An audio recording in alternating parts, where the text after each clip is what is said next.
There's probably something that you're doing that you need to get rid of. I guarantee it. That clinical director, one of the questions that you should ask is, do they have a respect for the business, or do they only have a respect for the clinical side? It's just throw titles and they throw money and there's no research that is there, and I don't want that to be you. Welcome to CEO Conversations, the private practice podcast. I'm your host, Brandy Mabra. This is your one-stop shop to learn the business side of your practice on a deeper level.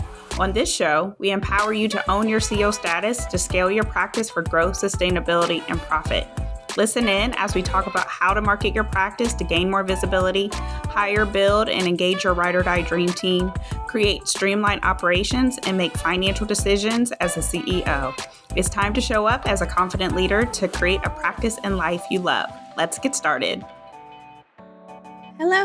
Welcome to another episode of CEO Conversations, the private practice podcast. It is Brandy Mabra here, and we are going along into 2025. So I'm super excited just for you to be on this journey with you. And so I'm curious to know, before we dive into the episode, how are you doing? Like, what is happening? So at the time of you listening to this episode, we are in week 3 of January.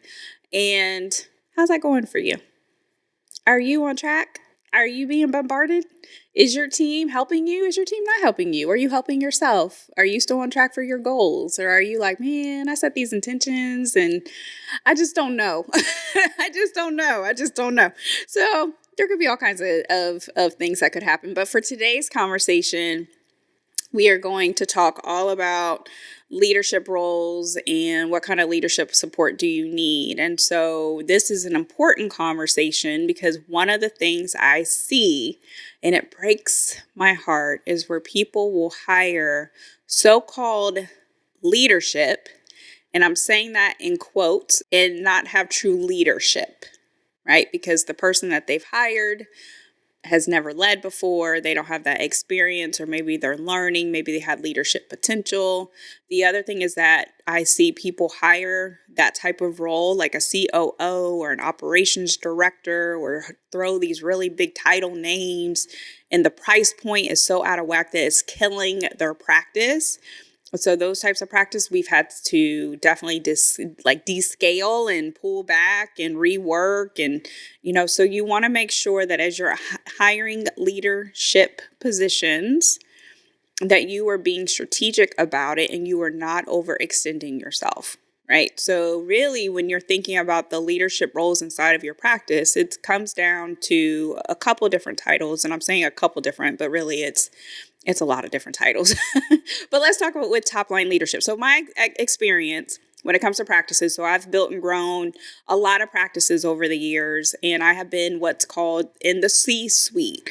So when you're thinking about your top line leadership, your top line leadership is your CEO, your COO, and your CFO. So if we're looking at a hierarchy, like a visual hierarchy, then up like top line leadership is your chief executive officer, which is you, if you're listening to this, your chief operating officer, which is your COO, and then your chief financial officer, which is the person who's over the money, right? So the COO takes on a lot of the operations conversations. There's leaders that report directly to them, and then those two people would report directly up to the CEO. When we are thinking about the next tier of leadership, then this comes down to, it could be a couple different people. This could be an operations director, a practice manager, but even your practice manager, this is where sometimes it can get confusing inside of practices. Well, what kind of person do I hire? Because you can actually have a practice manager, and instead of the title of a CEO, they're given a practice manager position or a practice administrator position, but it's truly the same title as a CEO. But the difference is how you pay them. A lot of times when you see CEO, it's a multi-6-figure salary. That's always when I'm even with my clients and stuff, trying to make sure that they get paid accordingly as a CEO.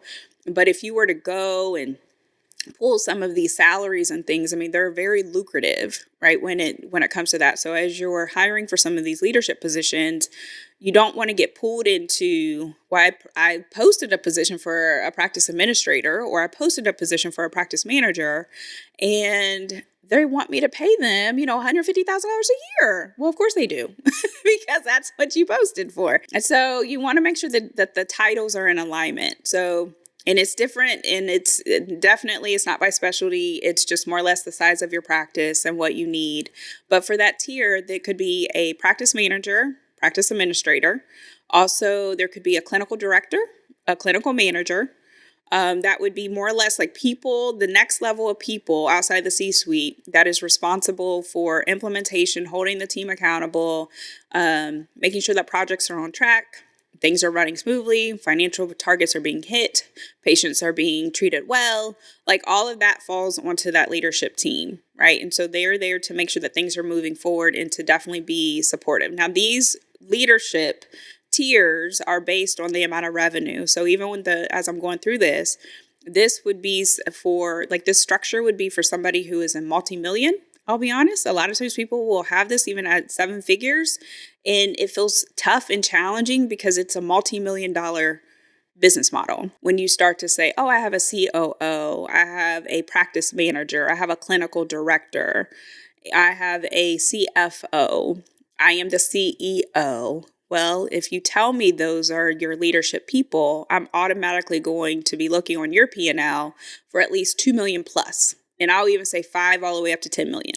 If you are not at that level of revenue, then I need for you to pull it back a little bit. So you would start off with a practice manager or an office manager that you could eventually promote as the practice grows into like a chief operating officer or a COO. That's really the thought process, is what do I need to hire for right now that makes sense for my practice?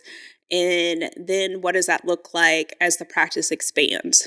Oftentimes people don't think about the growth plans when it comes to their practice, and they hire just really big type of titles, or they hire people who don't have the leadership or experience, or they'll hire somebody who's not a good fit. And so when you hire the next tier, and with strategy and intention of thinking about what is the growth plan for this person, then that's where things can become fun. And then also that's where somebody can stay with you for years to come, and you're not having to hire and rehire, and then you can promote that person accordingly. So for the next tier of leadership, this is where team leads would come into play.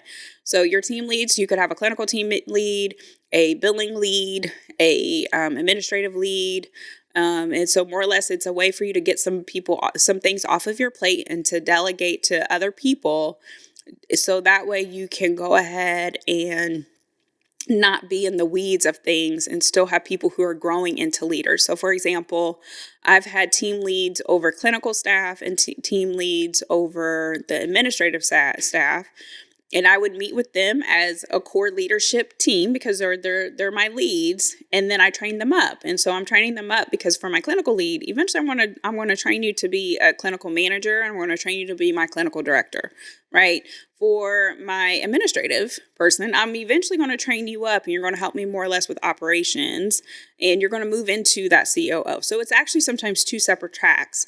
When we think about combining the tracks, you can do that. And some of my best hires, I'll be honest, are people who have had both that clinical expertise and operations, right? So you want to hire a person, especially if you are thinking about clinical director. That clinical director, one of the questions that you should ask is, do they have a respect for the business, or do they only have a respect for the clinical side? Because if it's only a respect for the clinical side, that's actually going to hurt you in the long run, because they need to want to understand what needs to happen clinically, but also as a business. And so when you have that person where you can actually hire a clinical operations director, because that's another title that I can throw at you, then that's the best of both worlds, where they understand things operationally, they understand things financially, they understand things from a clinical perspective and how it impacts both. So that's just some of the things when we're thinking about that top tier type of leadership. So if we want to jump down to, if you're like, well, this all sounds all fine, well and good, but I'm really just, I have a few admins and I have some clinical team, and, I'm not even in a place of being able to think that way. Well, eventually you will. If you continue to grow your practice, you are going to get to a place where you need to hire, And you need to think about who is going to be your leader and who is going to take things off of your plate. So if you are hiring just a simple admin person, like your first full-time admin person, or if you are hiring the full-time provider, then you can already think if, like, within those interviews, what do you want to do with your career? What do you want to grow into? Where do you see yourself, in the next 3 or 5 years? When I tell you that there is growth opportunities within this practice for leadership, what comes up for you? Like, all of those things help you be able to really have a team that will be there for you throughout your growth journey, compared to, again, we talked about it in past episodes, where your person can outgrow the position or the position can outgrow the person. It's way easier if that person's outgrowing a position, because now it's time for you to promote them. So if you have somebody who's been with you for a while, they have been able to learn the ropes of the practice, and now you recognize, like, oh, I probably need to promote them. It's a new year. They've been with me for a while. They're doing really great work. Then you can promote that person. And that's a good thing, because at the end of the day, I'm sure everybody who's listening to this podcast, regardless of where you're at in your business stage of growth, there's probably something that you're doing that you need to get rid of.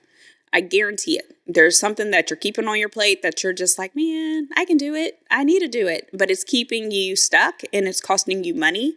So this is where, if you have that person that's been with you, you can go ahead and promote them to a lead.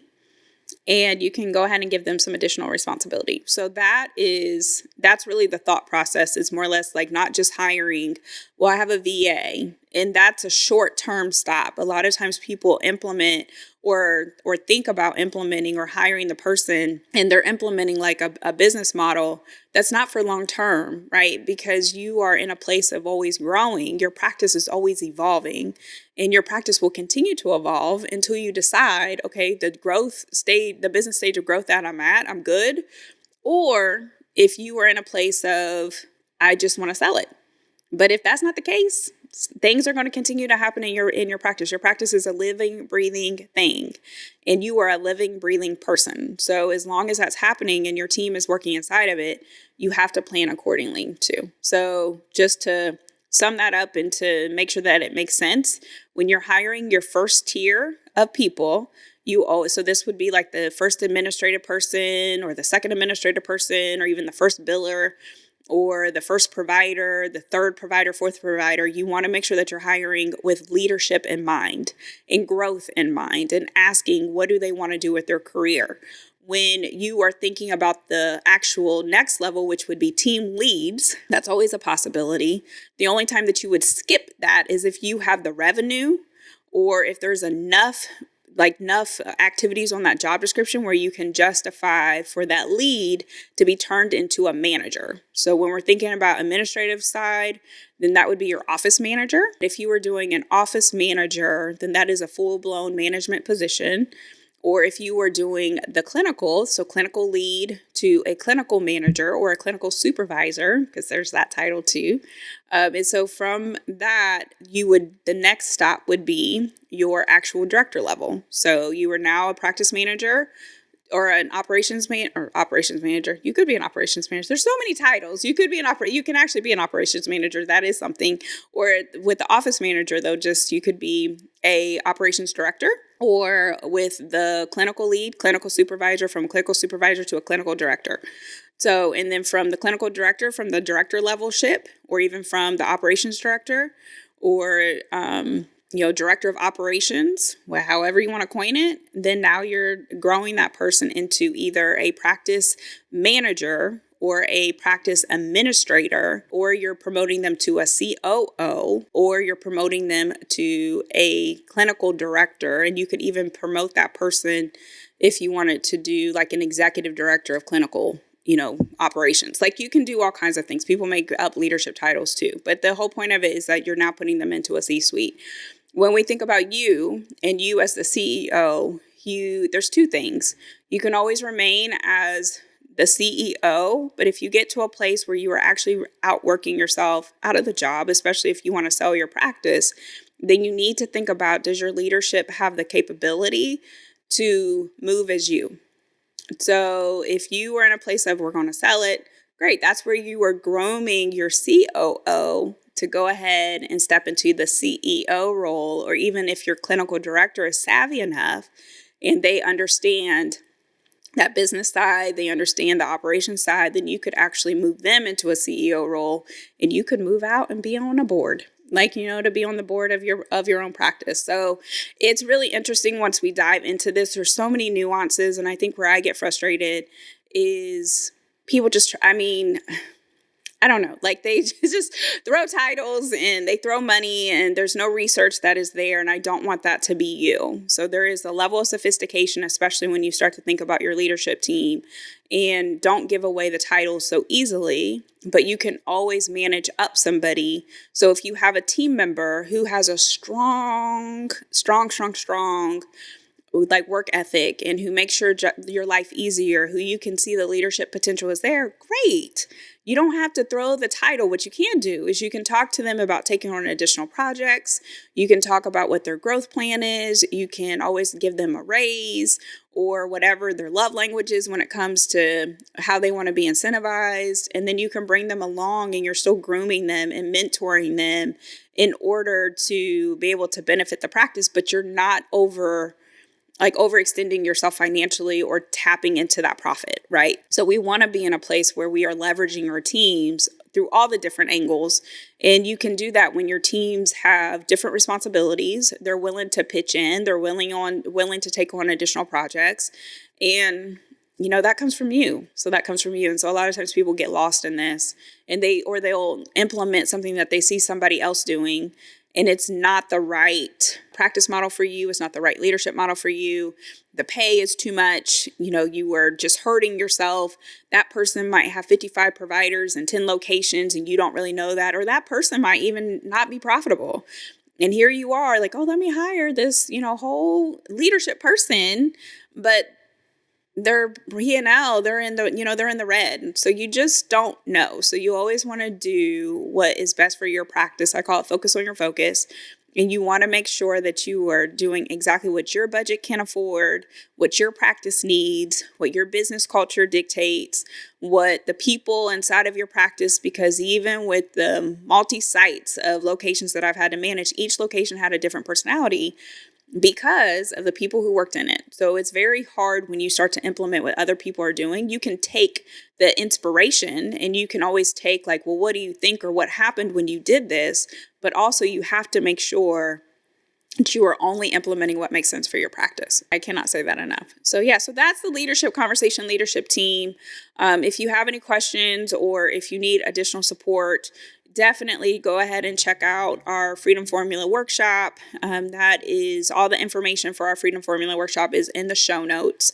And it's amazing. It's 90 minutes of business training, leadership training. So it's only for private practice owners with teams and who are more advanced in their journey. And so I know that there's not a lot of support when it comes to that stage of business growth. There's a lot of support for beginner practice owners, but there's very little support once you get past a certain stage of business growth. And now you have this whole leadership dynamic happening. That's my sweet spot. So go ahead and sign up for the Freedom Formula. It's free, it's complimentary, and I'm here to help you. So I hope you guys have an amazing day. Bye. Thanks for listening today. I hope you enjoyed the episode and it empowers you as the CEO of your practice. If you enjoyed the podcast, please make sure you subscribe, share the message, and leave a review. If you want more information and support in growing and scaling your practice, click the link in the show notes to take advantage of our free resources or apply to work with me directly. Thanks again, and I'll see you next time.